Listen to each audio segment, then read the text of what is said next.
Thank you. It's a pleasure to be here, and thank you all for being here. It means a lot. It means a lot to have support. I introduced, along with Representative Tracy Hurd, the House Bill 345, which calls for the moratorium on fracking in the state of Ohio. I'm going to read to you very briefly what it entails, because it's been talked about in rather extreme terms. And I want to tell you what's in this bill so that you understand it, and then you can go talk about how responsible and how reasonable this piece of legislation is. So due to potential environmental hazards and dangers to the surrounding land and drinking water, it is vital that we establish a moratorium on horizontal fracking of oil and gas wells until the United States EPA completes a study on the relationship between hydraulic fracturing and drinking water resources. So it seems rather simple to me. Once the report from that study has been published, we will have a better understanding of how this procedure of fracking affects our drinking water. There are too many questions that still need to be answered regarding our constituent safety. So in essence, what we're asking is that we pause. We let the U.S. EPA come forward with a study that links the impact of fracking to drinking water. We take that information and then decide whether or not we in Ohio want to continue forward with fracking in Ohio. They're having interested party meetings at the federal level. They're doing very extensive work on this. And why wouldn't we want to benefit from the work that they're doing at the federal level? And so that's what this bill asks for. So let me give you a status of the bill. We introduced it a month ago, and we've asked for hearings on the bill in the Ag Committee. Representative Dave Hall is the chairman of Ag. Representative Hurd and I have both sent him letters asking him to please have a hearing on House Bill 345.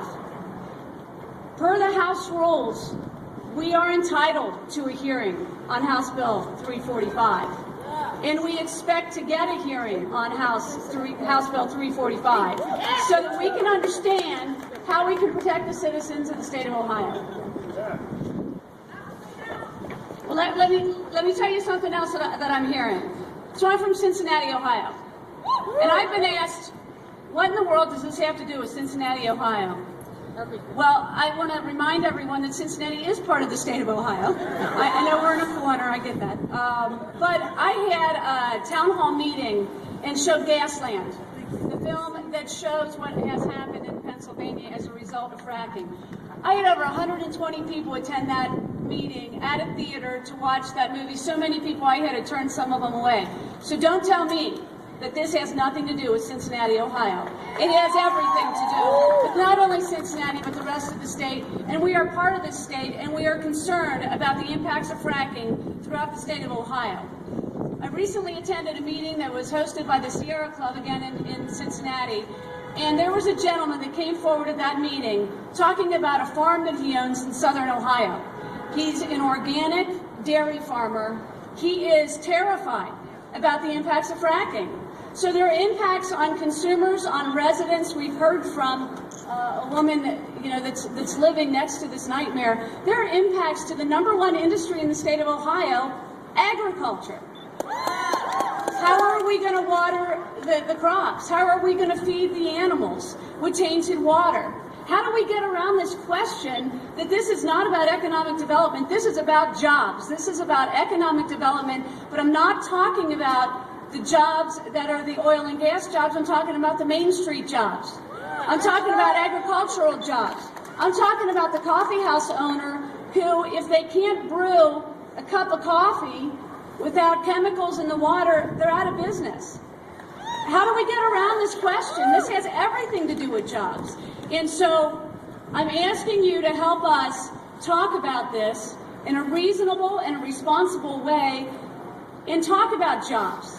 Talk about the Main Street jobs that are impacted when you can't get clean water into your business.